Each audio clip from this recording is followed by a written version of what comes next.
What's going on, everyone? Welcome to another episode of Post Credits Podcast, a show where we are lucky enough to talk about movies with you. This is episode 73, recorded on Sunday, March 15th, 2026, the day of the Oscars. Yes. To get posted to podcast services everywhere on Tuesday, March 17th, to the usual spots: Apple Podcasts, Google Podcasts, Spotify, Amazon Music, Podbean, and YouTube. If you're listening to us on an audio-only version, feel free to come on over to YouTube, check us out there as well. Everything is time coded out. You can click on the segments, watch. Is this on Tuesday? Maybe not this week because we're going to try something. Okay. Tuesday or Friday, we haven't figured it out yet. I thought we talked about You might be seeing this in the We future. try to snip out some interesting It'll be segments there. here. Also, like and subscribe. However you choose to enjoy our content. Thank you so very much. At some We're point glad in to the have following week, it'll be there. Some point in the following week. I am one of your hosts, Grayson Maxwell. Joining me as they do every week are my co-hosts Roger Stillion and Chris Boughan. Gentlemen, how are we? Yo, we're good. Excited. Long night tonight. Yeah. So this is the one time a year we're all together for an extended period of time. We'll do our regular episode. We just finished recording an episode that'll be out before this, so it's irrelevant to you all. But we did our Oscar picks. Yep. Like put them on the record for fidelity. We did our Just thing. for call sheet purposes. Well, they're out there. We're not sponsored. We're not. Oh, just a joke. It's sponsored everywhere. I see it on every YouTube short now. Shout out if you want to sponsor. I can't be bought. What's going on this week, guys? Jeez Louise. Shout out to Raid Legends. Great shout out, legend. Yeah. Shout out to NordVPN as well. You're giving it away for free. Oh, perfect. There it is. There it is. God. What's going on? This is the life I've always dreamed would happen. I mean, listen. I'm going to ask for thrice times. What's going on, guys? I'm stuck in a small room with you guys for a few hours. What happens down here stays down. Gonna munch on some food. I can do the old man thing and say weather's been a little bit weird lately. Mm-hmm. You know, massive windstorm a couple of days ago. Yeah. We're Today going. was beautiful, though. We're going through a windstorm again now, and We might lose internet and power. It'd be great. that would put a real hamper on the rest. It of really would. It really would. I hope the pizza gets here before that. I don't know, man. What about you? What's going on with you, buddy? I am working, living, watching movies. Nice. I rewatched. Actually, you know what I watched? So I watched Love, Simon this week, which led me to, because I like Greg Berlanti. Love, Simon's a good movie. Hell of a movie. And it led me to that movie. I didn't know he was associated with it, but do you guys remember Unpregnant? It came out in 2020 on Max. HBO No, Max. I'm not familiar with But it. it was Haley Joe Richardson, the girl from 5 Feet Apart, the movie that you Okay. hate so very much. And another movie from it was with John this girl was in the movie with John Leguizamo, became like her surrogate father in a weird way not too long ago. I forget her name, but it was a story about a girl who gets pregnant and then she's going to get it taken care of. But it's kind of a kooky journey along the way. They have to go like 900 miles, and her and her ex-best friend, because she has a car, but it's got that Greg Berlanti touch, that Love, Simon touch. That the movie's actually okay. Sounds like a real laugh riot. Yeah. Well, it's a well-written movie. Haley Joe Richardson plays the young girl well, of someone who's so sure of what she wants to do, but also very unsure because of what she's about to do, and she just plays it so well. And her friend's great, and Giancarlo Esposito plays a crazy limo driver that's a lot of fun. I watched that. That actually kind of renewed my hope in streaming films because it's not bad. Good. You know what I did start watching this week finally, because it's getting towards the end of the run. I started season 2 of The Pit. Okay. Okay. And it is exactly everything I hoped it would be. To start is the good? season. Oh God, Good. That's a good one. We haven't befallen on whatever tragedy will happen yet. I mean, but, we're just waiting.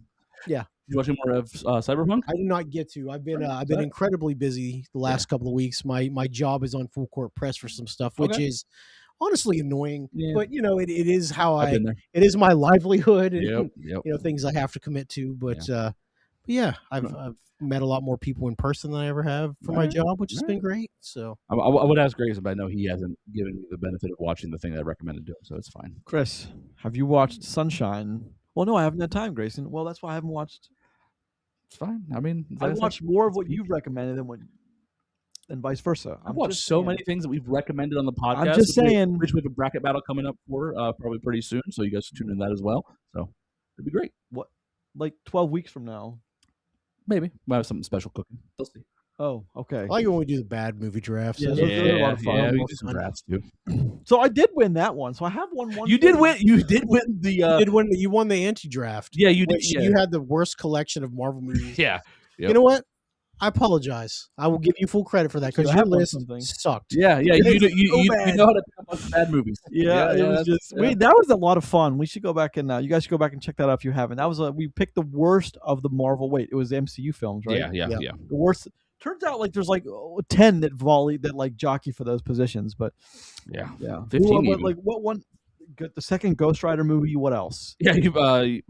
Madam Web's Matt- on Madam there. Web Madam was in Web's in there. that, yep. Ghost Rider Mhm. 2, Blade Spirit of 3. Vengeance. Yep. Blade Yeah. Trinity. Yeah. That movie's terrible. There's some bad ones. Spider-Man 3 was mentioned in that one. Spider-Man which is 3 is not pretty great. bad. Yeah. It's a fun episode though. It's a Yeah. very fun episode. Very cool. What else is going on this week, gentlemen? That's I it. think that's about it. That's it. We'll skip. How many viewers do you think the Oscars will get tonight? Well, we looked at some numbers beforehand. It has trended up the last couple of years. I would be After the slap, which is funny enough. true. I would be surprised though, but it should come in right around 20, maybe slightly less. That would put it right in line with the last couple of years. It was 18.6, 19.5, and let's say 20.7 million average with 24 at the peak. Okay. All right. Let's go that. In a country of 335 million Oh, people. no, that's globally. Yeah. So let's Oh yeah, Just that's billion. right. Yeah, so that's Yeah. even worse. It's way worse. Jeez, Yeah. way worse. So Yes. just statistically, Sunday Night Football outdraws the Oscars 3-1. fair enough. Fair enough. Yeah. But I think it'll be a good show. I think they're going to get short and concise with it. So I hope it'll be quick. Wasn't the last award show like 6 hours long? No, the No. two of them a while back. There was one last year was over before 11:30, which was perfect. No. I'm not. I mean the last Oscars. I mean, I think recently, There last, was one. There in was the last week or so, there was another Oh. award show that was like 5 hours long or something Ew, crazy. no, I don't know. That I don't know. Sounds terrible. Yeah, that sounds I awful. think it's I think it was the British Awards. The BAFTAs. BAFTAs. Maybe. Ugh, That makes sense actually. That makes a little bit of sense. I do love the queue up and wait. Mm-hmm. But we have a show today, so let's get to it. Yeah, We let's do it. have the Oscar starting soon, so let's get to the show. It'd be a real shame if we missed the beginning. Real shame indeed. Real shame indeed. Let's start with the box office as we always do. Hopper number 1, 28.5 million. So Called far that this last week. Thank you. has Hopper's out brought of in a nowhere. worldwide 164, which is none too bad. Reminders of him 18.3 for a total of 28.2. Undertone, the movie we're talking about today, 9.3 million for a total of 9.3. Good job, Undertone. Thank you. Congrats. Scream 7 still trucking along, 8.4 million for 176 million. The worst Scream is doing the best. Crazy. What's wrong with you people? Crazy. Goat, 4.7 million. Wait, let's talk about 162. Scream for 2 seconds. Who's it? Kevin, what's his name? Kevin Williamson. He is not going to be on Scream 8. He said he's done with it. Well, so we were right about that. I actually watched something recently, a YouTube video, like a 30-minute YouTube video about how the script, before the last one was done, this script is already done, and those characters, when the Jenna Ortega thing happened and the Marissa, Barbara, whatever her name is, happened, they had to scrap everything and start over. So this Scream movie 7 was supposed to be the end of that arc. So That that's makes why more it seems sense. so Probably would have weird. been a better Yeah. movie. That's why they got killers that have no connection to Woodsboro. That just, the more I think about Scream 7, the more angry I get. So Let's go. talk about that. No, Dig it's into not. it. Thank you. 4.7 million for a 162 worldwide. Goat's doing pretty good for itself. Number 6 through 10, We real liked quick. Goat, by the way. We Good did. movie. The Bride we did not like. Boy, that's getting Did not. torn. You did. What? You did. You I gave gave it a thumbs up. up. I think there's value in that movie. I just didn't like it a whole lot, but I think there's value there. Ooh, worst movie. 26 million. Jeez, that's bad. Kiki's number 7 is Kiki's Delivery Service, just behind The Bride, the re-release 12th time of Kiki's Delivery Service, 1.6 million. Good for you. Wuthering Heights, number 8, that's 226 million. Good for that. And number 9, yeah, baby, Teenage Mutant Ninja Turtles 2: The Secret of the Ooze. Go Ninja, go Ninja, go. It's true. Think Yeah. Vanilla Ice is still getting residuals for that? That'd be awesome if it was. I'm sure Crime he is. 101, number 10. It's got 66 million. Hey, Crime 101, great movie. Good movie. Go Seriously, watch check It's it a out. good movie. It is an okay movie. It's I not will okay. say. It's great. It is good. It is very good. Okay, let's talk about a movie recommendation. I'm happy to say, when I was watching Undertone, I went through a series of movies in my mind. There's a couple I could have recommended. I thought about The Fourth Kind with Emil Jogovich and Will Patton. That one's okay. It's kind of in the same similar vein, but I'm going with I'm going with Alien because I am shameless and have Alien. because it's one of the highest ranked movies. Oh, you're gonna feel so bad when it gets its ass kicked. By what? Aliens. Alien's the better movie. Alien's the better movie subjectively. Aliens. Well, you're not gonna choose Aliens next week. Aliens is my. How do you know? You're not. Oh yeah. How do you know? This is gonna be a wild ride, people. Look what you've done. Look at the precedent you've set. You know, we pick adjacent movies. Alien is far better than Aliens. Aliens does more, but Alien is better. I'd like to point out that Grayson has pushed. Don't make me choose. You'll never find your body. Grayson, You'll never find it. Grayson has. Look, that's the kind of reaction. There we go. Thank you so much. So Grayson had campaigned and pushed for us to pick movies that were adjacent in our recommendations. And you know It's what? a horror film. And you know what? He was right, 100%. And now, because of a couple bracket battles and some head-to-head decisions that had to be made, and now we have, for the week of a horror film in Undertone, we have the closely adjacent Alien. So here we go. The best horror movie to date ever made. Best is horror Alien. movie to Yes, date. 100%, Okay, all right. 100%. Bold statement. You know, you just could have said The Exorcist, and I wouldn't even have argued it. No, I don't. I don't like Listen. The Exorcist. Listen, All that means is when Super Mario comes out, I'm picking Citizen Kane. That's all it means. You know what I mean? It's all good. I mean, very adjacent to the Super Mario. No, I mean, so listen. So you have one of the greatest actors of all time, Citizen Kane, and of old time, you have one of the greatest actors of all time right now. Chris Pratt. So it makes complete sense to pick it. What's his name? Citizen Kane. I think everyone knows it. It would do a disservice if I even said it. So. Give me his initials. Give me one of his initials. CK. Rosebud, Kane. baby. Nope. Rosebud. No. Rosebud. They're never going to find either one of your bodies. They just won't. No one's ever going to find you. They're just not. Tell us about Alien. During next week when I pick Terminator 2. And don't you dare. Don't make me choose between anything else James Cameron and Alien. Don't do it. Tell us about Alien, buddy. Avatar. Alien. No, Titanic. No. Look, he had to think about that. He's like, damn it. Well, Alien 1979, famously directed by Ridley Scott. All jokes aside, excellent movie. Yeah, good movie. Phenomenal film. It does so much for. I like the new animosity here. It's good. This is good. I like this. Good. This is what we need to look at what I've done. Defend my back to it's back. True. It's just ironic that you're the one that broke the system. Oh God, yeah. Why am I ironic for that? Because you're the one who I follow the system. Do you? Yes. I always do an adjacent movie to what we're talking about. But it's something that I can talk about. I can recommend. I could probably write this script. I've seen it so many times. Yeah, you're right. I see the similarities between Alien and Undertone. Do you remember the scene in Undertone when the alien came out of the rafters? Oh my lord! The chest burster scene out of her mother. That's right. Just tell us about the damn movie. All right, 1979, Ridley Scott directed. Well, it adapted from ideas by Ray O'Banion, which is the creature. The novel, the Jack Conrad novel, the Ray O'Banion, and then the creature designed by H.R. Giger. Of course, Sigourney Weaver owes a lot to this movie. Tom Skerritt, Veronica Cartwright, John Hurt, Harry Dean Stanton, Ian Holm, Yaphet Kotto, which he passed a few years ago, and that made me sad. I really liked that guy. He was Parker. I really liked him a lot. And this is the one that started it all. And it's, I think, one of the more brilliant horror movies. I think it's the best horror movie ever. I think it's brilliant. A space crew comes out of hypersleep because the ship gets a distress message, and unbeknownst to the crew, the ship's purpose is to find life and bring it back to exploit and study it. So it wakes the crew up and it investigates a distress signal, which, as a member of the crew, his priority is to retrieve the sample, all crew expendable. So there's all kinds of stuff going on here, but it is a haunted house film with an alien that comes on. If you've not seen it, it is very the biblical sense of the people that go off of the ship to find it. Cain is one of them. He's the one that gets attached, and of course, Cain and Abel he's the one that starts it all. I think this is one of the best movies ever made. Why more horror films don't try to emulate Alien, I will never know. But I think it's one of the best horror movies. I think it is the best horror movie ever made. I think it's one of the best films ever made. So it's very good, and that's why Undertone copied it so much. Yeah. That's why the whole time I watched it, I just thought, dang, Undertone's this is horror. just Alien is horror. Why do you do this to me? Don't put Aliens in the same bracket as Aliens. You Don't do it. did this to yourself. So I do want to say, I do want to say, when I think Aliens, I don't think horror. I think sci-fi first, but it definitely does have that that monster horror element to it, Sure, 100,000%. But yeah, I mean, what can I say about Alien that you haven't already? It's amazing. It's great. It is a mastercraft. It's a great film. 100%. There's no argument there from me on that point whatsoever. Excellent choice. Awesome pick. I mean, it's a great film. I'm really worried about leaving next week. Like, I'm terrified now. Terrified.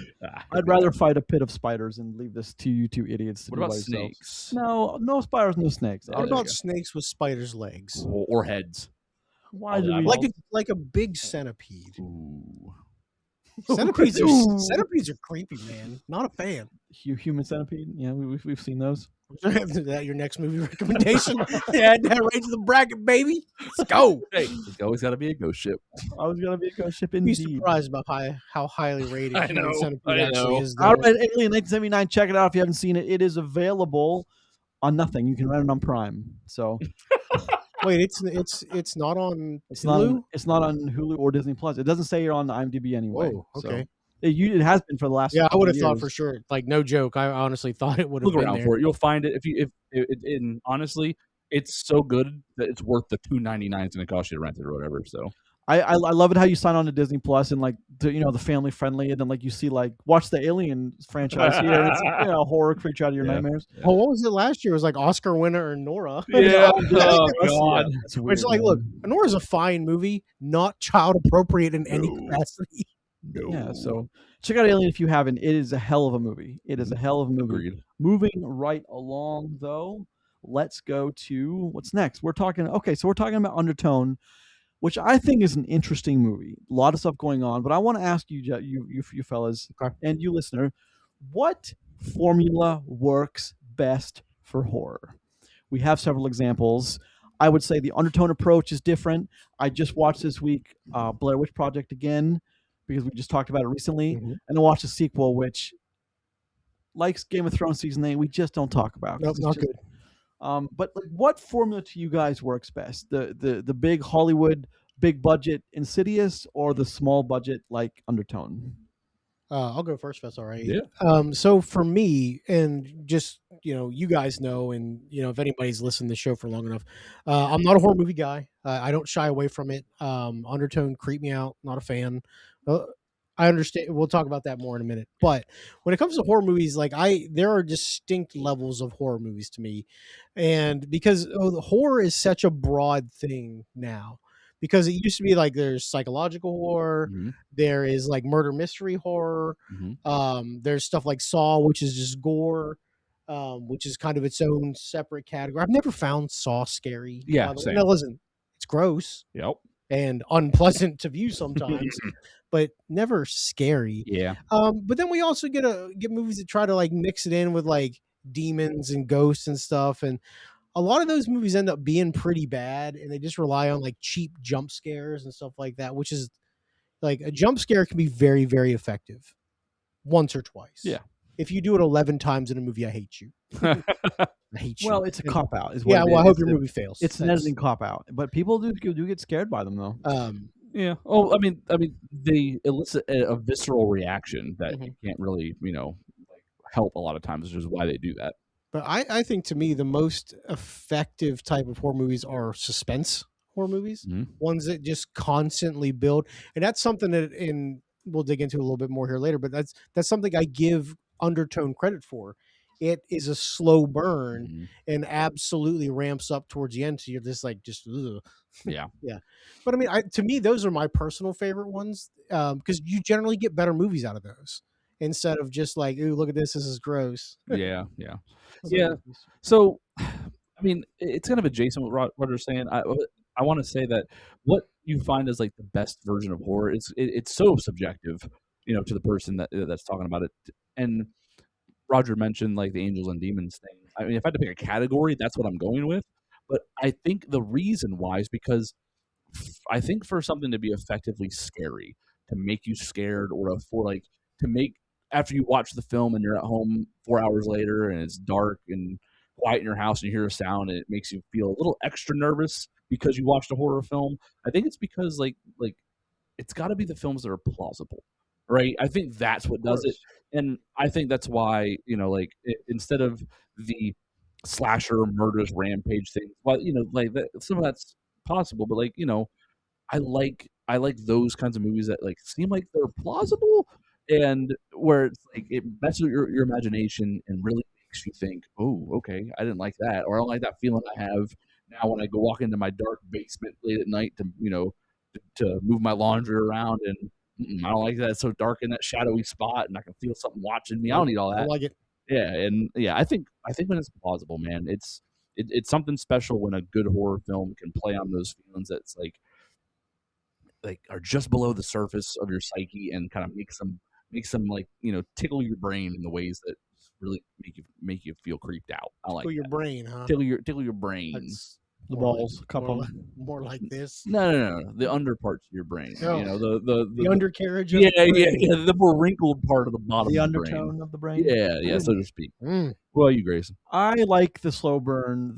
I like the suggestive. This is why I have such a hard time. Like, for one thing, The Babadook was a movie that I loved up until they reveal it, and I hated it because it built then the ending suspense happened, well. and you're like, no. But that's 9 out of 10 horror films you see in theatrically released, big budget. We said that about the a couple years back about the kid that has the imaginary friend, and the movie was scary until Play.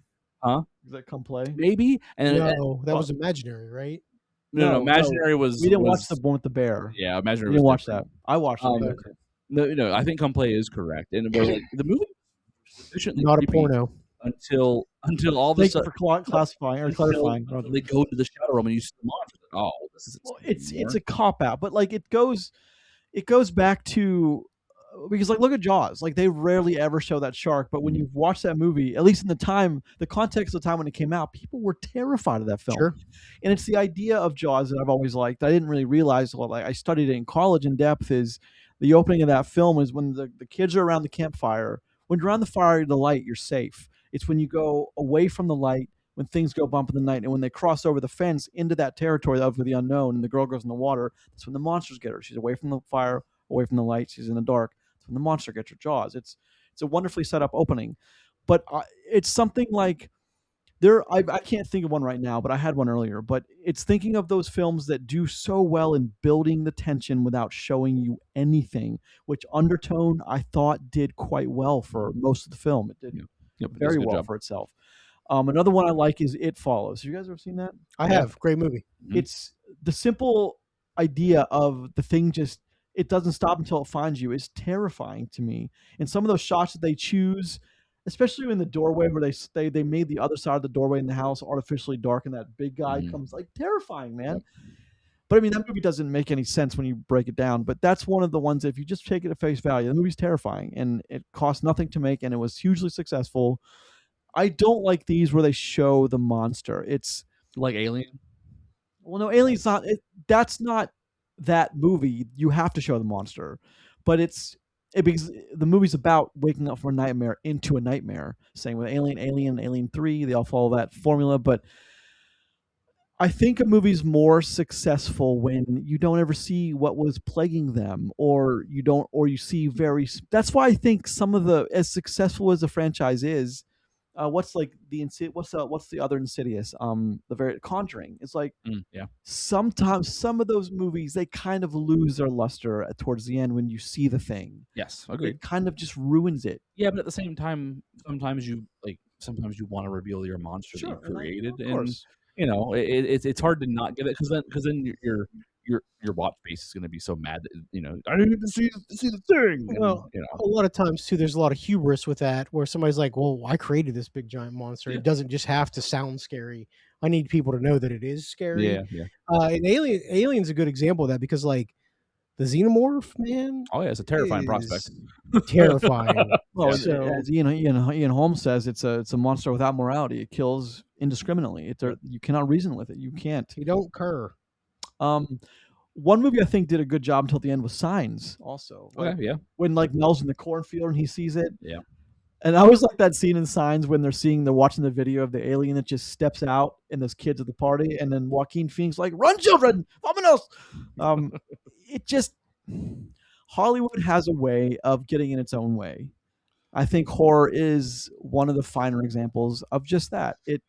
They can't just kind of leave well enough alone. They have to reveal the monster to you, and I think that ruins so many otherwise great horror films. I mean, you have to reveal the monster at some point. I don't know. Like, I think a movie that does it really well, one of my favorites, is Smile. Smile is so good at being at having the first one. The second one wasn't terrible. It just wasn't nearly as good as the first. Yeah. But like the first Smile, up until the end, when you finally see the demon that's causing what it is, they did a good job of making that demon still very creepy and unsettling, and he's not there long. You only encounter the thing that is the ultimately the thing that is affecting the people in the film for like 5 minutes at most. The actual demon itself only has like 5 minutes of screen time, so they did a very good job in that, where you don't ever get to see the solves, see the monster. You have to watch the whole time as everyone's dealing with the horror that's happening, and then at the very end you get a taste of what's actually playing in them. I agree. I think that was a very good move, and a move that's not done very much when it comes to horror. One last thing I will say is like, how do you guys feel about Hereditary? I don't like it. It's a well-made film. I just don't. Hereditary is unsettling, and I think that unsettling is my preferred form of horror compared to the in-your-face blood and gore, or the monsters chasing, or the psychopath is chasing. Okay, I do like that unsettling. I think that's what's very effective. I think Midsummer's I was going to say that a great example of that, where the movie is not fun to watch because it makes you feel repulsed. Well, overall movie like Midsommar, it's not super scary. Mm-hmm. It is disturbing. Yes. And because of that, it's like, could this be real? It's like it just teeters on the edge of like plausible is where I think horror that's lives. Weird. Yeah. I don't like it. Yep. I think horror does its best when it's living in that plausible space, and because it makes you think probably not, but maybe, and that's enough to really get your imagination to do all the work, because nothing's scarier than what's already in your head. It just needs to be tapped into, or what the movie puts in your head. Yeah, exactly. Yeah, and I think horror does its best work when it's riding that line in that area. So. Actually, I'm gonna say something weird, and you guys may or may not agree. You know what movie I've always thought did it well? Mm-hmm. That I don't think people would agree, but the Mothman Prophecies with Richard Gere. Mothman's good. No, it's a decent movie. That's actually a movie that for the time it probably deserved a little more recognition, and even now it kind of holds up because of how the movie messes with you psychologically. It's not interface. It's just all these supernatural elements that kind of tie in together in what's actually a better film than what it ever got credit for, honestly. Oh, 100%. I love that movie. I go back to it a lot. Let me ask you guys a question. We'll do a sidebar here for a second. If you had to pick one movie to say it was your favorite horror/scary movie, what would you pick? Because I do know what I would pick. And I can go first if you want. Yeah, you should. Well, are we talking like movie like Undertone that's supposed to be psychological? Just in the whole genre. Okay. Like if you had to recommend one horror / as long as it has the horror tagging on IMDb, that's where we're going. Something like that. Sure, that's fine. I mean, I would go with The Thing. Kurt Russell's The Thing. That original one is so good. It's legitimately. Man, that could give Alien a run for its money, I suppose, but I don't know. I mean, we would never bring that up in a bracket when you're not around. Just saying. Yeah. But legitimately, like that is my favorite horror movie. Like it's suspenseful, it's unsettling, and you never know. And it's really fucking good. Yeah, it is. It from start to finish, it's good. They are isolated. They're at the Arctic Station or Antarctic Station, and everything is important, and you never know. And that is what makes it wild. Okay. You ever watched it? Oh yeah. Okay. Yeah. That was my. I also don't. I was way too young to watch it too. I don't hate watch the remake. it again as you're older. I don't hate the remake. No, I don't hate it, but it's not great. But it's an okay for a remake. Yeah, well, it captures the isolationism. It just doesn't do the thing as good as the original. No. So that's the problem. But What about yours, Chris? So I'm gonna pick two, and it's because Way to pick one, buddy. I'm sorry. I'm gonna pick two, and one is I already What do you said think it. is Arby's? I really like Smile. Arby's has the meats. We have the meats. Again, sponsorship Yeah. spots. We're giving away for free. Damn. How's my That'd be big rad rings? to have an Oh Arby's. god, yeah. I really like Smile. I think It's the first. it- I think this first smile was it great. does so many things it's supposed to, and it's for creepy. But I think if I'm going back, the Ring affected my childhood in a way that I've never fully recovered from. And again, it's that plausibility thing. I know plausibility. No, no, I know what you mean. But like it's got that it's got that folklore like plausibility underneath of it on why it's happening. They build the world so well, Yeah, that, especially with like Brian Cox and Yep. like, we were never supposed to have a child, and the way he kills himself with the electricity and like it puts it in like a semi-real world that you could be in, you know. I mean, I've told the story about the Ring on this show a few times about how when That girl crawled out of the screen at Dude, you kicked her in the face and ran.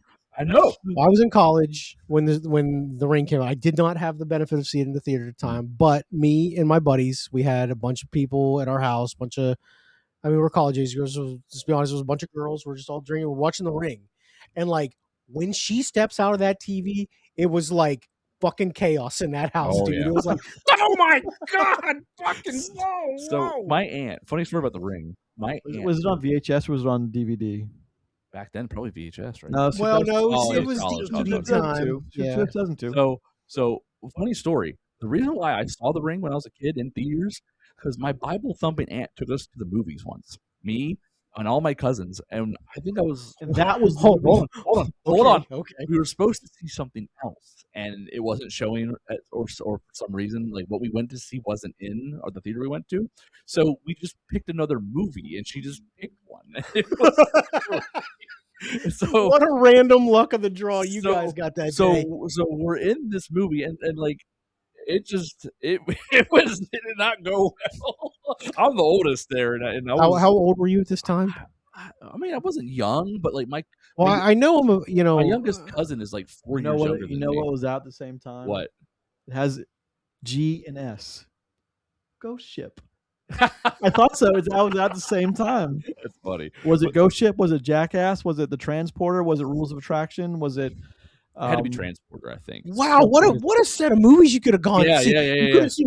You could have seen the Ring, Jackass, Transporter, or Ghost Ship. Okay. Oh my I'm looking god, at that's prime cinema. I'm looking at brother. the box office for October 2002. Red Dragon, Sweet Home Alabama, The Ring, My Big Fat Greek Wedding. I remember that massive. Yeah. The Tuxedo, Jackass, Brown Sugar, The Transporter, Jonah, VeggieTales movies, Barbershop. I forgot about Barber. I like Barbershop. Wow, Barbershop's Yeah, a yeah, yeah. huge movie. Ghost Ship, Chuck Everlasting, White Oleander. That was, I would imagine that's probably one of the ones you wanted to see. bet it was Sweet Home Knockaround Alabama. Guys with Vin Diesel. Oh yeah, yeah. Well, no, because she was taking us. 500 I street think we were going to fights. see the Transporter. Okay, And- that and- makes sense. And like the random, let's just go watch the Ring instead. Again, I'm the oldest of all my cousins, and the cousin we were with, like he's like 4.5 years younger than me. He did not do well. It was just, buddy. I was 22. I didn't do well. You didn't do I well. remember this because we also sat in the very front row because it was packed. And it was like, That was an event. That was a movie Yeah, event that it like was. you talked about. That was. I mean, I wish more movies did that. They tried to make an interesting kind of good scene times, like that. good times. What's your movie? Yeah, you didn't pick Well, there's a couple. I really like. pick one, right? Aliens is going to be my go-to. As long as there's a movie that has a horror tag, Aliens, I think that movie does things that no other movie has. Most films, most sequels cannot do. Is what that movie does. Is it takes the already existing, the sci-fi horror and adds the element, not only like an adjacent element, but like war, like some other element that like wouldn't mix with those. And you add the Marines, and it does it so well. But I mean, that's just one of my favorite movies of all time. But I mean, as far as horrors, like The Ring would probably be up there. It's good. It's such a solid choice. The Ring would definitely, but so would The Thing and the original Halloween. Although I don't really consider the original Halloween like horror, but I mean, It's suspenseful as hell. Though. Oh, yeah. slasher. Yeah. I would consider it, but A movie that scared the crap out of me as a kid was Screamers. oh yeah, of course. Also not a porn, but it's It's nice. that movie had nobody in it and was just why it's about being on Mars and these machine robots killing everybody. But it creeped me the hell out because we're getting closer to that every day. we are, honestly, and that's probably why had quite a cast. That wasn't a nothing cast. Bruce Willis, maybe. I was thinking of another poster. Okay. No, Peter Welker. Okay. Yeah, Peter Welker. Yeah. RoboCop. Yeah. He was big then, right? Yeah. Like, right. yeah. There's no one else. There's no one else. That was 90. When was that? That was 95. Yeah. Wow. I'm trying to think of other movies that messed me up when I was a little kid. Oh, a movie that I saw way too young. Anaconda messed me up, but for different reasons. That was eye-opening. You learned some stuff that day Oh about my yourself. God. First 10 minutes, man, crazy. The movie that I saw way too young because my family was watching it and like that's what we were watching. Not my family. I was at my I think I was at my grandparents' house, so it was like all my older cousins and stuff were watching it. One of those kind of deals. Older family members will hook you up. Yeah, and like they will absolutely listen. There's a reason why I don't like scary movies and stuff, and this is probably one. Like, do you guys remember the movie The Gate? Yes, it's about a poor Heller house. So like, yeah. I remember watching it with him and like it creeped me out. And like, there's this thing where this kid who is probably legitimately the same age I was at the time. They got Johnny Depp in it. I don't remember. Is it? Okay, like that's a good one. He touches like the demon thing with his hand, and then there's an eyeball in his hand. Yeah. And he immediately takes a piece of glass and stabs his hand. And fucking no. Wait, is that 1987? Does that sound about right? I'm like, yeah, probably. In 1987, Rogers is just like, I was 5 in 1987. Stephen Dorff. Okay, that makes sense. Because there's several. Buddy, I was 5. There's several movies called The Gate. Well, I know there's at least 2 of them. That was Stephen Dorff, yeah. But yeah, and not Johnny Depp. Johnny Depp was in one of those though. Yeah, but he's in Nightmare on Elm Street. I remember it dealt with like the circles of hell. Okay, yeah. Well, there's From Hell. Was that it? No, I don't think so. Yeah, just ruined my shit. What was the one with not scary? With Arnold Schwarzenegger in it. End of Days. God, that's a good movie. Yeah, him and Thomas Aquinas. Remember that soundboard for years?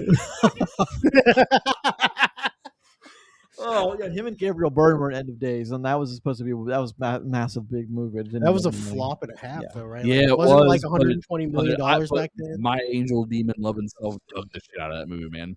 So that's the kind of movie, though. Legitimately, like I would love, like how I watch movies now to like rewatch that critic, semi-critically. Did it have a guy that looked like Al Pacino in it, but wasn't Al Pacino? Gabriel Byrne. Okay, gotcha. Yeah. He had the same look then, not now, but the same look then. And all of you idiot! I'm Detective John Kimball. Jumps on the sword. Yeah. He jumps like 18 feet. You guys remember that soundboard though? Yeah. So much fun. God, I remember that was some of the first YouTube funny stuff. Who is your daddy? And what does he do? It was called ventrilo harassment. Something like Yeah. I'm a cop, you idiot. Yeah. What is your name? And what does he do? Thomas Aquinas. Thomas Aquinas.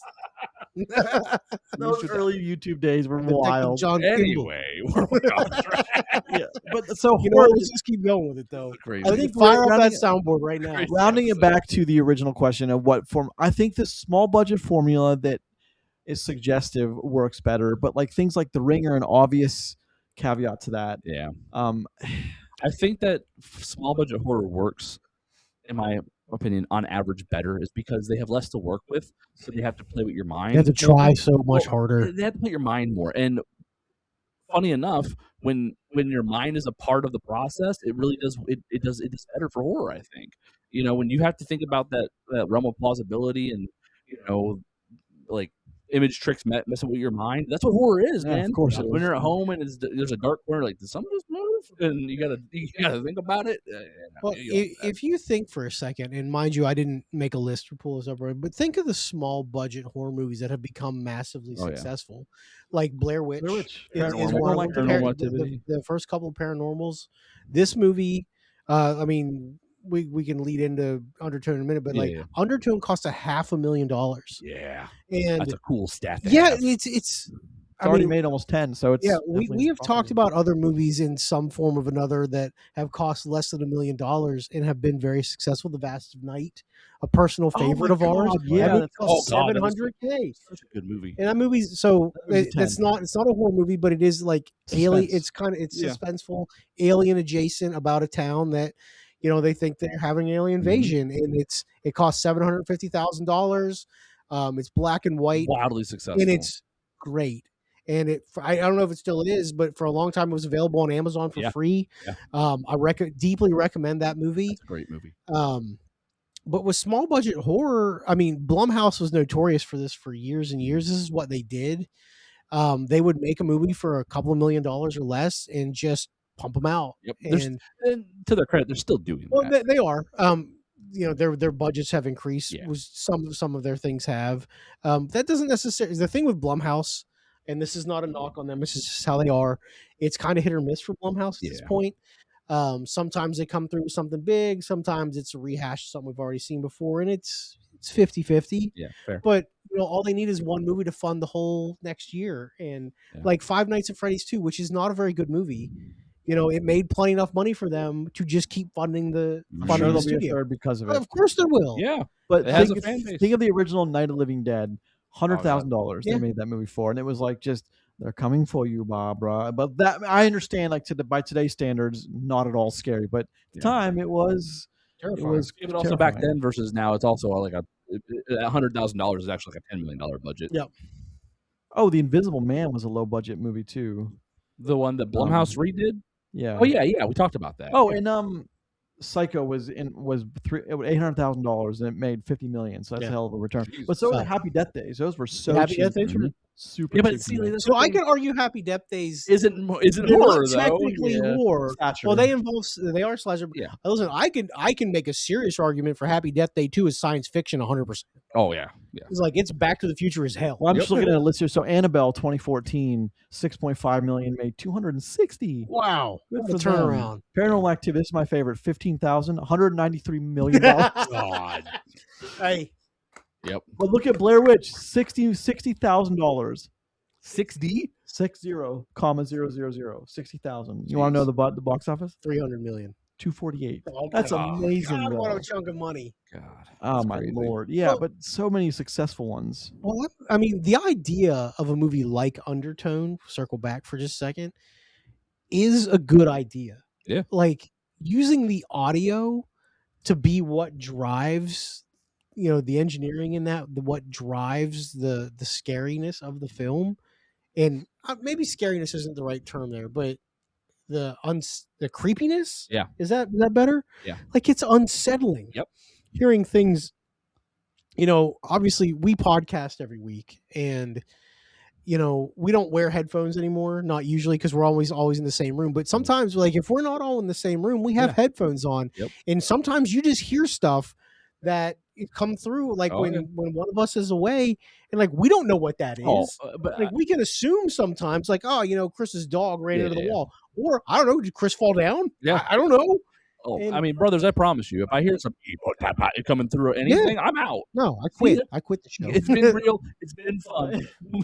We're done. Well, we need to get an undertone, but this is a big conversation because horror is one of those genres that kind of exists on its own outside of like the rest of the genres. So you it's can also make massive. a whole movie category of things that are horror, like horror / comedy, horror / suspense, horror / thriller, Well, horror / like creature based. Yeah. Yeah.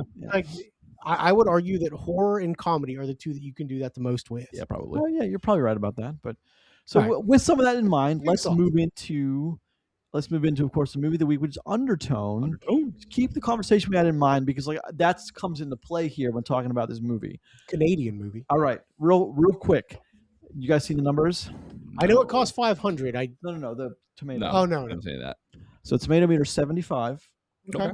For The credit? popcorn meter 52. Oh, so it creep people out. A whole Okay. 25% less. Okay. Yeah. That's interesting that it's higher critically for something like this because this movie feels to me like a movie that people will latch onto as like a cult kind of thing for a while, and they'll probably run this franchise directly into the ground. I think that the 52 makes sense from my perspective, and that's because people went to a horror film, didn't see any bloody massacres, didn't get to see any scary shit on the screen for most of the movie. Got creeped out and left. Yeah, well, I mean, I do think those two things are a big factor in why your average audience member goes to a horror film. It's like the idea is, I should see a lot of blood and murder, or I should see a lot of super scary stuff on screen. You don't get that from this film. I think it's like that because they had to think in this one, and there is no clear ending of anything. Are you saying that the average movie audience doesn't want to think?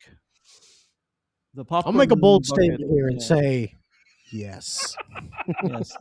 So what do you guys think the Metacritic? When I say it's very appropriate, the number, what do you think it is? I'm betting There's two numbers and they're the same. The critic is What could it possibly be, guys? Wait, they're the same? Metacritic. There's two numbers in this two-digit number, and they're the same. 55. I think the audience score is going to be in the 50s, and I think like 57 and 75. No, that's weird. We did Rotten Tomatoes. This is Metacritic. There's one. Yeah.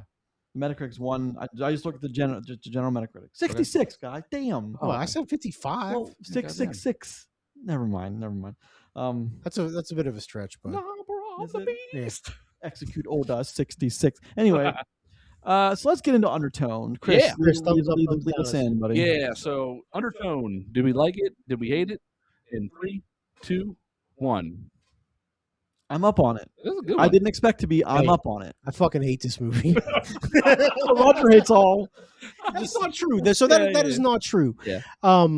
So I want to take the lead here for 10 seconds. Yeah, That's all right. Because obviously, and I've already touched on it again on the show, is like I don't like horror movies. Like I am the most adamant that we don't watch them if I don't absolutely have to. I don't go out of my way to watch it. There are very few that I will ever rewatch. So much so that Roger wanted to watch a different movie this week. Yeah. Yep. Hey, it was a fair suggestion. It was 100%. It was a fair suggestion.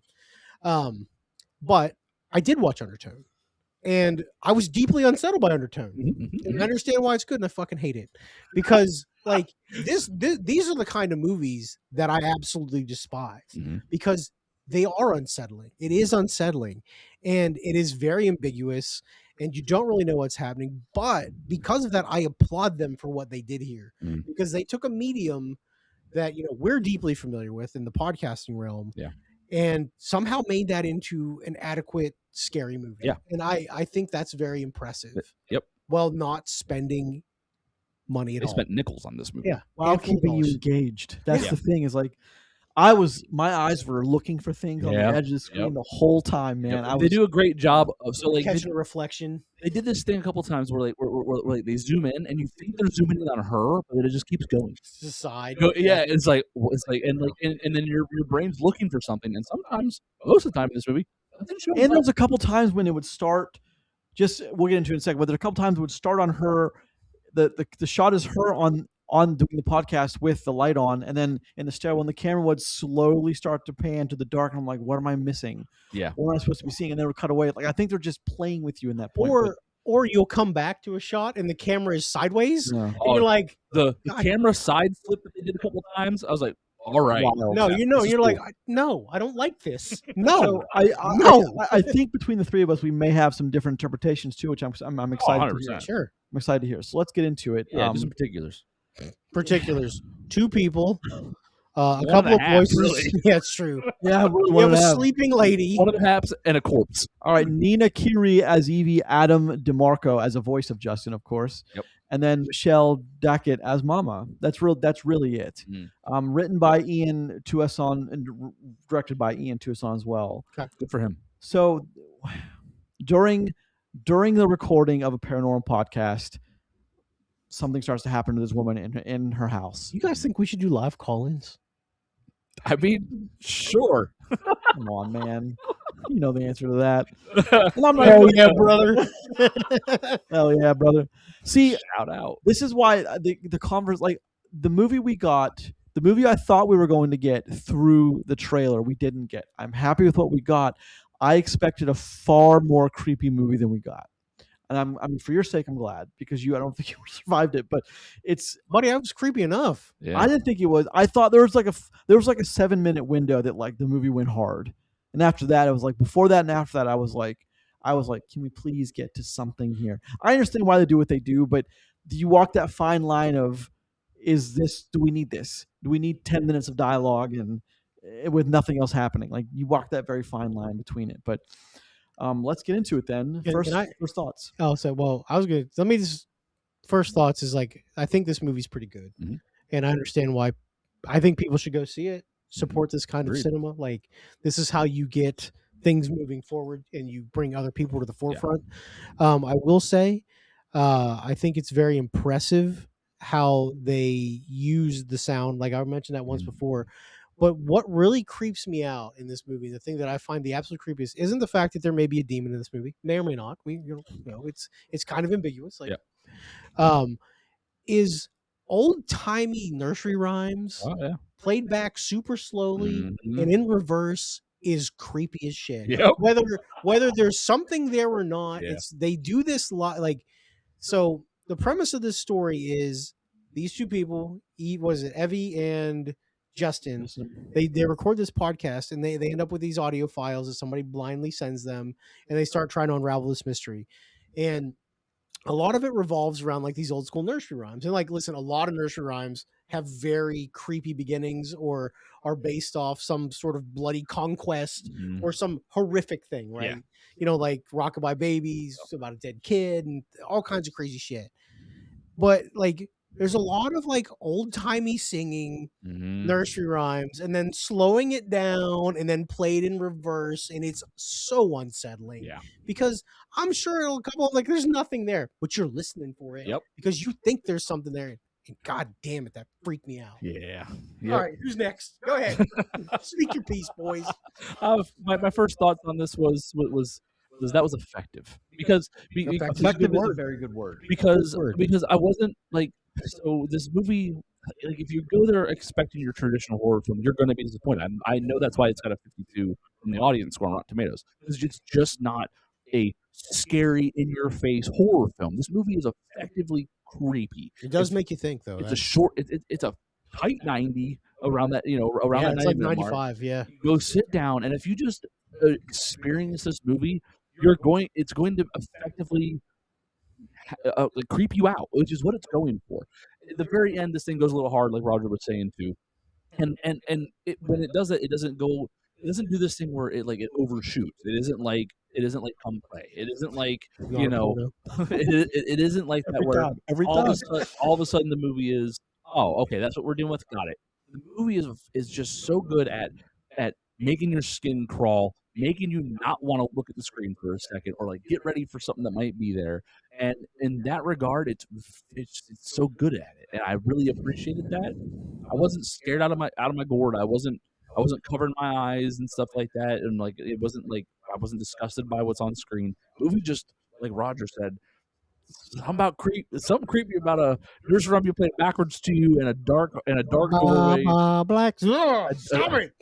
dark door being focused on by camera past this person that you're thinking what's going to come out of there. It's very good at it. How creepy is it when the water just starts running? Oh, yep. Like even that simple thing. Yeah, like creepy. it's just because in the context of like when it happens in the movie, you're just like, no. The banging of the vent sound, like that's something that I've experienced in my own homes. Where like, and like her whole water line comment is so goddamn plausible because if your water lines are ever empty, if you have air in your water line, they do that loud bang, and it's like, yeah, it could be that, or it could be the demon that's going to murder you. It's one of those. Maybe killing demons here. Yeah, likely Jesus. Not the second one, but it could be. But hey. We've all been there when like you think you catch something out of the corner of your eye and you're in a room that's there's no light on. Like we've all been there. One of the things too about catching things out of the corner of your eye is like this movie uses reflection a lot, and like we've all experienced it though when like you have a mirror on a door and you swing it and you catch something and you open the door back up to instead of looking at what it might have picked up, you look through the mirror because that was nothing, or that was just what's laying on the floor there, and you're just like. Okay. Well, that then you move it again to make sure. Like, what did I see that for? You ever get a little creeped out where you're at, and like you don't need to turn around and check, but you do anyway. But you don't want to, but you got. I like a little shoulder shimmy you just did. I don't like that. A little I don't creepy like that. shoulder shimmy. Or you just walk a little bit faster for no reason. Like up my basement stairs last night. I don't need that. Yeah. Be like, God damn, I should have turned that other light on. Yeah. I didn't, but I should have. I guess so. My thoughts are, I'm really glad we didn't do the. One thing, it's appropriate we talk about in the same episode. We talk about the what works best is something like the Amityville horror with Ryan Reynolds is like that movie. Like in that time, it was really tropey. There's a sequence when he's like him and the wife are like being intimate in bed, and he looks up and this little girl's hung herself, and then he sees her and he like, but like and then she's like, what'd you see? He's like, oh, nothing. It's like, No, you definitely saw something. Everything stops. Yeah, We need to talk. we're leaving now. I'm really not feeling this right now. Yeah. Who used to live here? I need to know. That's the thing is we don't. We should To move. this movie's credit, we don't get that. We don't get the. She saw something she couldn't have possibly seen and then shakes it off, even though she did see it. We don't get that. And like that's a horror trope that I'm glad we didn't have to endure in this one. Oh yeah, true. Good point. So any movie, any modern horror that doesn't use the horror tropes, I'm happy because it gives you more to play with. And I was expecting the whole time. Effective is the right word. I think Chris is looking for because I think I'm going to need to do a second viewing of this because for a large part of the time, Nope. my eyes were like on the other half of the screen looking for something. Because you're assuming there's misdirection. Yeah. I would be surprised though if you on a second watch if you feel like you're going down the same path though, because you just can't help it. Well, but there's definitely a time, where she's looking at the bottom of the stairs into the dark, and you can definitely see the outline of something. Mhm. Like we can see that as the audience. Is there anything there? We're supposed to assume yes. How crazy is it going to be? God damn, see, I just got fucking goosebumps again. How great! You can see that on my leg. How crazy! I know what he's going to say. How crazy is it going to be when you go to do that second viewing and you're sure that the movie put this outline of someone there And it wasn't there? It's not there No. because that's what it's doing. It's making you think you're seeing something. See, I don't like this. I don't like this at all. Well, see, but that's why I like the horror stuff. Is like that's why I like when someone's outside.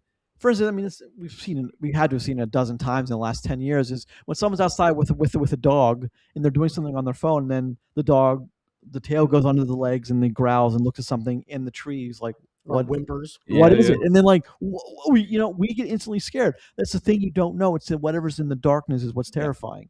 That's what this movie does so well. What it plays with, and I thought it was interesting. And was it just me, or as the movie was going on, the setup she had, it was getting less and less lit. Organized? Yeah. Oh, lit. Yeah.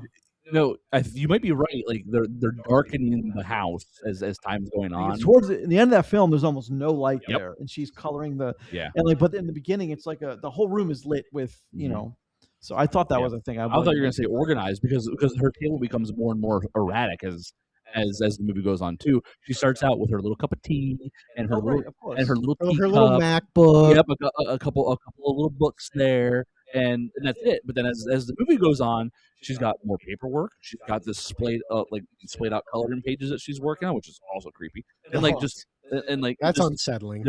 There's glasses, unwashed glasses on the table, and like her life is becoming less and less just like in order as this is going on, as we're reaching the end of this. And I thought that was an interesting touch. Like on the film itself, because it's like it's playing at her psyche without her even realizing. I think that's cool. Can I ask you guys a question? Yeah. How much time passes in this movie? A couple, 2-3 days. No, it's almost a week. I think it's a week. Because it has to be, because they reconvene twice. They're like, okay, we'll record another time. So that happens at least twice. Yeah, and they mention we'll put out the first half and we'll put out the second half next episode.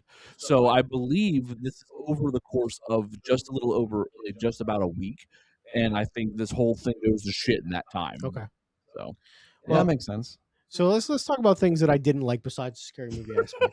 Yeah, go ahead. As somebody who has been a podcaster for a long time, and I use the word podcaster deeply in quotations because Jesus, I'm not that guy. Yeah. Is who in the fuck wears their headphones over their hair? Who does that? As opposed to under their hair? What?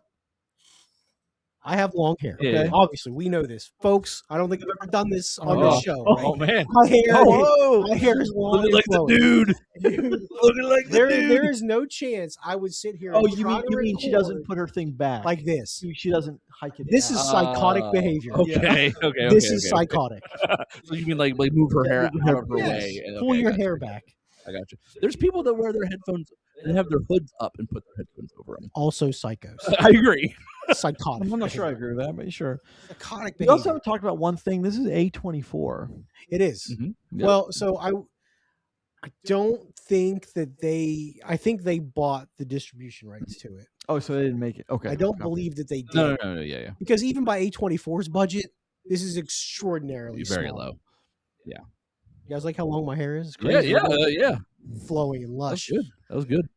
Yeah, I like that annoyed me a lot. one of the things I don't like, and the setting they chose and the character count they chose, you kind of have to do this to tell a story. But I don't like because you're relying on the convoluted dialogue exchange back and forth and the story that they're telling to understand what's going on in the house with the woman too, and like that I don't like because there's a bit of a removal from that from like come on seriously.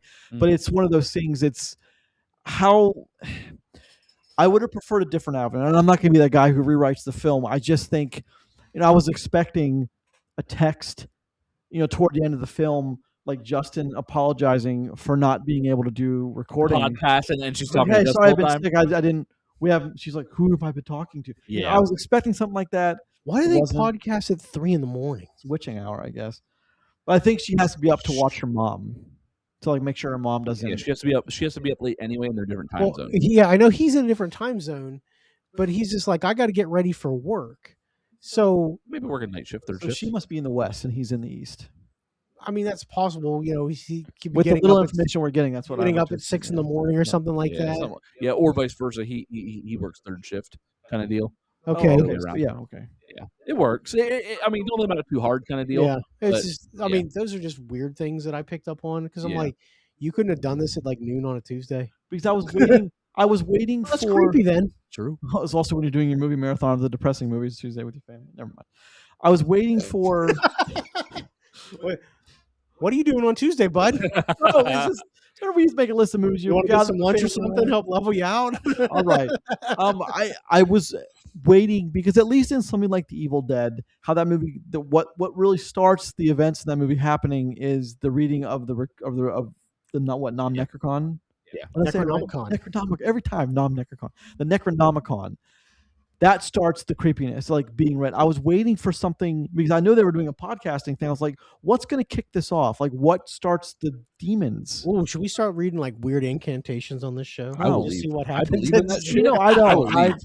First of all, I'll fight any ghost, punch him in the face. I'm fine. Same guy that would survive the zombie apocalypse. I would punch a ghost in the face. Noted. There's the short.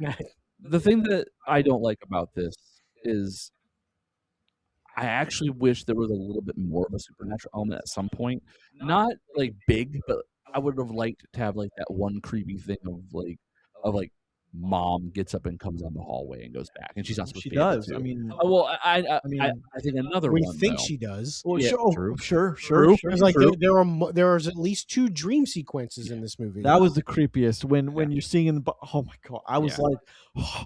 Yeah, I would like maybe one more scene of something of the religious elements going bad. Like maybe she walks in and like one of the crosses are upside down now, or good. That would have been a good. Like something along those lines, like something else. One more breadcrumb to like make me just enough creeped out where I don't like it anymore. The movie needed something. That's the thing. I think so. It needed some more explanation, or it needed more of that, and it didn't. We didn't have like they shorted us at both ends. Yeah. So I mean, I don't know if they did it because they wanted to hit that 90-minute mark, or like not miss it by too much. Or well, I think they committed to not doing much, and I think that makes this movie more wholly unique. Well, so they're looking at what 10 voice audio sound files that are just unexplainable and super creepy of 2 other people that live right around where she does, and they're supposedly sure, yeah. And they're very unsettling. There's some convenience there too, because if I'm running a podcast, I'm screening those first, or at least listening to the first and the last one, right? Like, so Justin, you suck at your job. But who's going in blind to be like, let me play? What's like? So I listen to a bunch of podcasts on our own, and they take voicemails. Yeah. Okay, which is fine. Yeah. I understand that. They are pre-screened. Oh, they have to be because otherwise we get a shout out moment. You know what I mean? So, we get we racial slur. They put it like on like sound file 7, so you're committed already. Yes, I'm deep into it. Yeah, all of a sudden you just get a Kanye song. Yeah. We needed something to like start because I was waiting for all those shots we saw up the stairs when she was going up. I was waiting for like when the lights kept going out, we saw the cross. I was waiting for the cross to be like upside down. Can we talk about the weirdly laid out house for a second? It's got a spiral carpeted staircase. Well, because that looks cool in a shot. You know what I'm saying? I think Chris is right. Again, though, very not normal. Yeah, that was definitely a set, is what it was. And No, yeah. Oh. no, it's not. It's an actual house. It's the director's house. Oh, I didn't know that. That's interesting. Hey, why do you think it costs $500K? You didn't build no set. Yeah, all right. I think something did happen to kick it off, and they mention it too. They say something about near the end about you shouldn't have evoked the demon or evoked her or something. Abazu. Abazu. It happened when she kept on repeating. Right. Abazu, yeah. Abazu. Correct. Abazu. Correct. Yeah. Abazu. Yes. That's what kicks everything into high gear. I want to make sure I get that right for the summoning. Yeah. Perfect. I do think it was kicked off in that sense because that's usually what will begin like a demonic possession or kick it into overdrive. If you go into the bathroom and turn off the lights, put your hands on the mirror, and you say Bloody Mary 146 times. Yeah. I tried to invoke Candyman a couple times. It doesn't work. What would have happened if it did, though? I'd fight him. He You would would have punched him in the face. I would fight him. I just imagine like 9-year-old Grayson getting choke slammed through a mirror, dead. The demon Baphomet shows up in your house. What do? I kick him in the nuts. I'd kick him in the nuts. All right. I could fight M3gan. I could, come on. It's not M3gan's in play, honestly. You're dead, but it's in play. You know what I mean? I get you. But no, At least I know I can shoot her in the face. I know there's something invoked, but then if you're going to invoke the demon, then we need to see more of the demon. So again, I think that the shadowy outline. Yeah, and again, I think the movie needed something small. Maybe not like it shows up like Smile style, but I do agree with you that it needed one more like thing of supernatural element to kind of like take us over that. Oh, she's in trouble. You know what I mean? Like kind of get us there. I don't think it needed to be a big thing though. But again, an outline, a dark shadow that actually moves on screen and messes with us. You know, some along those lines. Yes, I don't think it needs to be big though. I don't need the smile demon to show up. I don't need mom to like all of a sudden like sit up out of bed. I think the only effective thing I would have accepted, and because it involved the staircase, I'm thinking about it. I wish this would have been in it. I want her to come around that corner and like look up the stairs for mom, and mom just catapult like jumps off the top, hits the ground with that bone cracking sound, and then stands up. No, like I don't need that. No, I don't need that. No, I don't need that. No, fuck you. No. No. I. No. That's a bit extreme, Chris. Somehow that's worse. That's a bit extreme, but if in the long shots we saw the mom kind of saunter down, but they did the thing where we could see her, but with special effects or whatever, but we like her face, like the eyes were like dark, and the mouth was dark. Wrong, yeah. But like, and then she was moving like you remember how the woman in when Jessica Chastain's character in It went to visit the people that lived in her old house, the woman, and she like. They're all jerky. Yeah. Like, that's creepy, man. No, don't like that either. No. But then, like, talk about things that don't move right. Don't move like right. The mom comes down, stands right behind him, and goes back upstairs. It's like creepy. That's what a demon would do, is mess with you. Yep. So that's what I was waiting. And, we also didn't get, and I expected to, given that the podcast thing is like one sequence where it's total silence, and we kept hearing things like offs. And she keeps taking off her headphones and turning around. Never smart enough to turn a light on, of course. And then nothing. And like we keep coming back to that, and that would build. And like we didn't get that either. So again, this movie doesn't overplay its hand, and I appreciate that though. But there's also a problem with that as well. Well, maybe, but you know what we got? We got a decent horror film that we all thumbs up because the movie's effective. Well, it does what it and sets up to it's. do. I won't say it's super original, but mostly original take on that. Yeah, and I would argue that the scene where the mom's like behind her and then goes back upstairs or whatever, like, that wasn't to mess with her. That was to mess with us. Of course it was. And it works, right? Because you're like, nope, didn't like it. Please go back upstairs. That was the one time I shifted my seat because I was like, oh man. I shifted a couple more times, and it was usually when they're playing like happened again when they're like messing with the sound, like. They're playing with that element of the movie, and they do a good job with audio. They have to, obviously. Yeah. But where it's like, ooh, I don't like this. I don't, and like the movie has a couple of points in it where it did that to me, and I really appreciated that. Okay, I have a question for you two, Yeah. and I think this is a good way to transition to be the end of this. Okay. Yeah. Inevitably, when there's an undertone too, because it's going to happen. Oh, because it's 10x. Yeah. Let's just rip the Band-Aid off. Know it's coming. What direction do they think you go? And I have two options here. Do they continue with Evie and Justin? Or is it keep the same kind of demon element idea with a couple of other people? How do you think that they would spin to the next one? I think the Evie and Justin story is going to be the one that they're talking about on the podcast. Like, I used to listen to this show, and they're going to listen to the clip where she says it, the demon's name, and evokes him again, and like that could be cool. Oh, like The Ring. But we never did. Like we ever get any going? kind of finality to like the pregnancy, or did we ever get any kind of?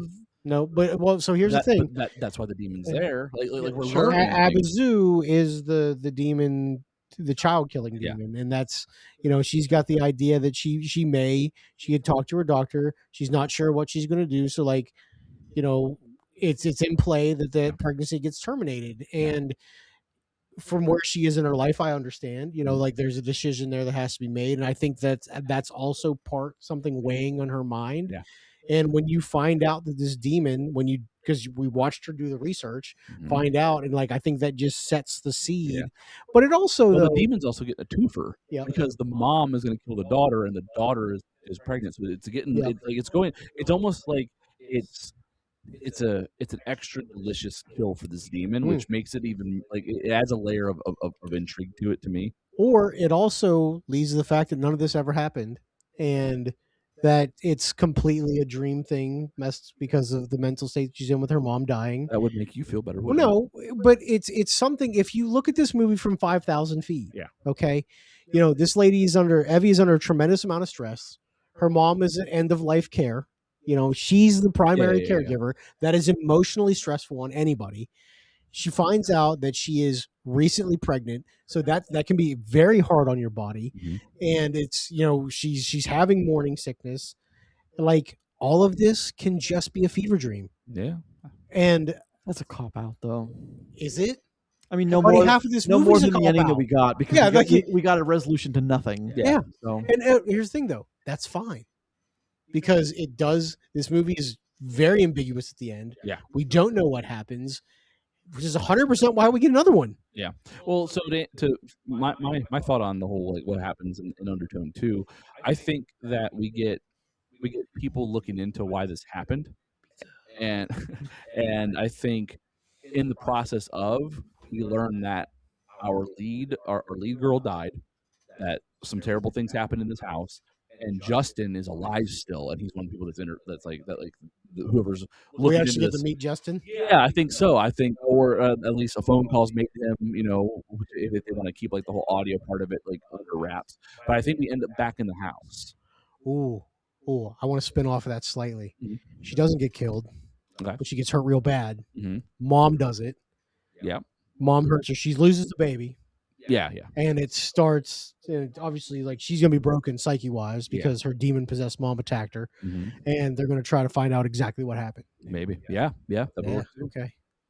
Well, I could do this. Oh, yeah. Yeah, I could do this. Yeah, there's some cool things that could go because of how ambiguous they were. I would imagine, I would just have her as the possessed one in the second one. Like, the demon is in her. And what if our podcast is haunted? Or the baby. The baby's weird. Like, that's no, because that's not an uncommon trope that a lot of these like the woman is pregnant. There's a demon involved and it wants the baby. Don't forget, this demon is known for taking children. Right, that's its whole thing. Yeah, that's what it does. It lost its child, so you have the mother, the child, and then also a mother-child thing happening in this film. 3 generations. You could very much be where she lost her mind because by some miracle to her, the baby makes it, and so she decides to keep because then the baby's possessed. Ooh, you know what I mean? Demon baby. No, I don't like it. I don't like that. I don't know. No, I don't like it. Not because it's creepy, but because it's just it's creepy. You can't fold that into a story. It would be tough to fold into a story. I mean, they made a story out of a podcast backplaying old nursery rhymes. I think horror, that's creepy in itself. Horror has the benefit that they kind of can go anywhere with it. Yeah. That's one of the benefits of horror. You can go for good or bad. No, 100%. Or you have people, or there's no more episodes of that, and someone's just trying to recreate the same circumstance at 3 a.m. in the witching hour. Why does somebody always wants to resummon the goddamn demon? I'll do it. Somebody does. Abazu? Hey, Abazu. Abazoo. No, you do Abazoo. know it's something about it's backwards. Hey, who posted the episode? You know what I mean? Yeah. In today's world, that's very relevant. God damn, too, that Demons Flew in Apple Podcasts. Oh my Wow. gosh. Or all of your podcasts. Anywhere you listen to your podcasts, folks. Thank you for listening to Demon Cast. All right, final thoughts. This is Abazoo coming at you from the flip side. Abazoo coming at you. You gotta hold out that double At U. you. Yes. Coming at you, pregnant women, you. Look. Oddly specific demographic, but all right. Shout out to all the pregnant Yeah, moms. moms. Not all the preggers. All right, final Oh my thoughts. God. Final thoughts, gentlemen. This went a completely wrong fucking I'll direction. start. Go right ahead, buddy. I think I think we have a I'd like movie to issue an released. apology. Get us out of here. We have released under the A24 banner of the horror. We have a decent film. Yeah. I wish we would have gotten more of a conclusion or even more of any idea what's going on in this towards the end. I wish we would have seen more. I wish there would have been more lurking in the shadows. But it's very effective with what it does. Chris's word, I'll use it. He's going to use it again, I'm sure. I'll go next. This movie's effective. Okay. So honestly, what this movie does for me is the writer director for this. I'm watching his next thing, whether it's Undertone 2, whether it's something else in the genre. Whatever this person makes next, I want to see it because they did so many good things here that I'm all for it, man. I'm on board. This person has my trust for whatever they make next. We'll decide how that goes afterwards, but I'm in, man. This movie is a good experience if you go in ready to just listen. I knew what you were doing, Roger. I knew it. I was like, how is he going to integrate two in Undertone? What do you think? This movie's pretty good. Mhm. I fucking hated it. Yep. You should see it. That way we get That way you understand. So we get Undertone. Undertone. Like that whole time Chris was talking about his final thoughts, I was like, Roger was. I see him typing something, and I was like, "What is he? How is he incorporating 2 into Undertone? Like, how is he doing it?" And I look over, and like he did it. So, Yeah. Under TWN, TWON. different kind of horror movie. Don't go into expecting to be like grossed out or scared shitless. It's creepy But- though. Man, it makes your skin do weird things underneath, and I appreciated that. Weird things underneath, whatever that means. Chris, thank you very Not much. a porno. Not a porno, unfortunately. All right. Once again, folks, I'm reading the end. I'm sorry. You've got me all discombobulated. Thank you for joining us. Episode 73 of Post Credits Podcast, where I stated here, I will punch a ghost in the face. A bunch of ghosts. A show where we are You did say that. a show where we are lucky enough to talk about movies. If you listen to this episode on an audio-only service, such as Apple Podcasts, Google Podcasts, Spotify, Amazon Music, and Podbean, feel free to head over to YouTube. See us there also. Turn us on while we're doing homework, you're making food, whatever it is you people do, turn us on. Like and subscribe. Smash those buttons. Thank you for joining us and for hanging out with Grayson, Roger, and Chris. And we will see you thrice times this week for another show. Yeah. Oscar recap, which came before this one. So this is the thrice times. You have to pick a demon to summon on the next show. Okay. No, you won't be here. It's not you to pick. It's him.